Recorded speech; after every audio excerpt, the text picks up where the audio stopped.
மத்தளை விமான நிலையம் மற்றும் ஹம்பாந்தோட்டை துறைமுகம் ஆகியவற்றை பார்வையிடுவதற்காக சென்ற ஐக்கிய தேசிய கட்சியின் பாராளுமன்ற உறுப்பினர்கள் மீது மேற்கொள்ளப்பட்ட தாக்குதல் சம்பவம் தொடர்பில் எதிர்க்கட்சியின் அரசியல்வாதிகள் இன்று கருத்து வெளியிட்டார்கள்.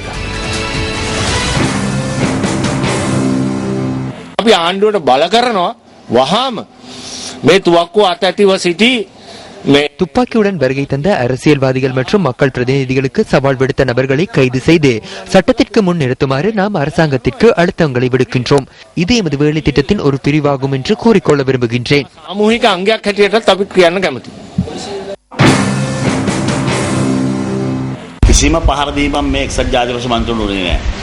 ஐக்கிய தேசிய கட்சியின் உறுப்பினர்கள் மீது எவ்வித தாக்குதல்களும் மேற்கொள்ளப்படவில்லை. கைகளினால் பிடிக்கவும் இல்லை. தொலைக்காட்சியில் காண்பிக்கின்ற காணொலிகள் அது தெளிவாக தெரிகின்றது என்பதை நான் கூறிக்கொள்கின்றேன்.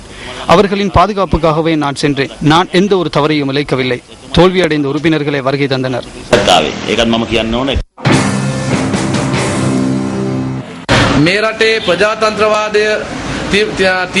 இந்த நாட்டில் ஜனநாயகம் காணப்படுகின்றது என கூறுகின்ற இந்த அரசாங்கம், ஜெனீவாவிற்கு சென்று கூச்சலிடுகின்ற இந்த அரசாங்கம் இன்று ஹம்பாந்தோட்டை மாவட்டத்தில் மீட்கப்படாத ஆயுதங்களை ஏந்திய ஆயுததாரிகளை கொண்ட பிரதேசமாக அடையாளப்படுத்த முடிகின்றது என்று கூறிக்கொள்ள விரும்புகின்றேன். இந்த சம்பவம் குறித்து ஜனாதிபதி கவனம் செலுத்த வேண்டும். போலீஸ் மா அதிபர் விசேட கவனம் செலுத்த வேண்டும். அறநெறி பாடசாலைக்கான சீருடை மற்றும் சிறார்களுக்கான ஆடைகளை அணிந்து அறநெறி பாடசாலைக்கு சென்று கல்வி பயிலுமாறு போலீஸ் ஊடக பேச்சாளருக்கு தெரிவித்துக் கொள்கின்றோம். நீங்கள் வாயை திறந்தால் போய் கூறுகின்றீர்கள். இந்த நாட்டு மக்களுக்கு வழி தவறி செல்லும் நடவடிக்கைகளில் ஈடுபடுகின்றீர்கள். ஹம்பாந்தோட்டை சர்வதேச விமான நிலையம் மற்றும் ஹம்பாந்தோட்டை சர்வதேச துறைமுகம் ஆகியவற்றில் போலீசார் இருக்கின்ற சந்தர்ப்பத்திலேயே இந்த தாக்குதல் மேற்கொள்ளப்பட்டது. வருகை தந்த வாகனங்கள் மீது தாக்குதல் நடத்தப்பட்டன. මේ තුලින් ඇති වෙනවා නෛතික තත්ත්වයන් කීපයක්.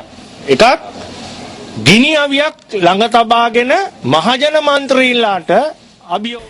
இந்த சம்பவத்தின் ஊடாக பல முறைகேடான நடவடிக்கைகள் முன்னெடுக்கப்பட்டுள்ளன. அதில் ஒன்று மக்கள் பிரதிநிதிகளுக்கு சவால் விடுப்பதற்கான துப்பாக்கியை வைத்திருத்தல். பாராளுமன்ற சிறப்புரிமையின் பிரகாரம் பொறுப்புகள் காணப்படுகின்றன. மற்றது சுய பாதுகாப்புக்காக துப்பாக்கியை பயன்படுத்துவதற்கான அனுமதி பத்திரம் வழங்கப்பட்டுள்ளதா என்று தெரியவில்லை.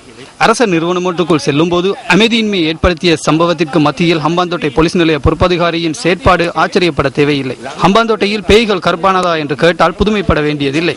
இவர்கள் போலீஸ் நிலைய பொறுப்பதிகாரியின் சட்டை பைகளில் இருக்கின்றனர். இவ்வாறான கேலி கருத்துக்களை சமூகத்துக்கு வெளியிட வேண்டாம் என கூறிக்கொள்கின்றோம்.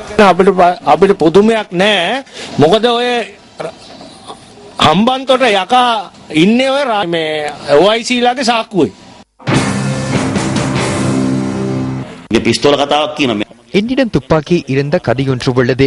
அரச பகுப்பாய்வு விசாரணைகளை நடத்தி உரிய விசாரணைகளை நடத்துமாறு கூறிக்கொள்ள விரும்புகின்றேன். ஐக்கிய மக்கள் சுதந்திர கூட்டமைப்பு மற்றும் ஸ்ரீலங்கா சுதந்திர கட்சி ஆகியவற்றினால் என் மீது குற்றச்சாட்டு முன்வைக்கப்படுமாயின் கட்சியையும் அரசாங்கத்தையும் நான் நிர்கதிக்கு உள்ளாக்க தயாரில்லை என்பதனை கூறிக்கொள்கின்றேன்.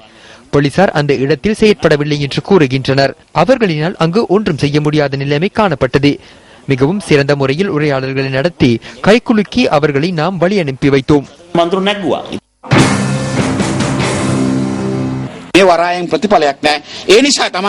இந்த துறைமுகத்தில் இலாபம் ஒன்று கிடையாது. இது குறித்து கருத்துக்களை தெரிவிப்பார்கள் என்ற அச்சத்திலேயே தாக்குதல்களை நடத்தி தள்ளிவிட்ட துப்பாக்கிகளை காண்பித்து செயற்பட்டனர். அதனால் போலீசாரினாலும் எமக்கு நியாயம் ஒன்றை எதிர்பார்க்க முடியாது. மிகவும் அசாதாரணமான நிலைமை ஏற்பட்டது. இவ்வாறு கூறப்படுகின்ற உறுப்பினர்களே ரணில் விக்ரமசிங்கவை பாதுகாத்தனர். அஜித் பெரேரா போன்றோரை ரணில் விக்ரமசிங்கவை பாதுகாத்தனர். வலுவான எதிர்க்கட்சி ஒன்று இல்லாமையினாலே எதிர்க்கட்சியின் மீது தாக்குதல் நடத்தும் அளவிற்கு நிலைமை இந்த நாட்டு மக்களுக்கு ஏற்பட்டுள்ளது.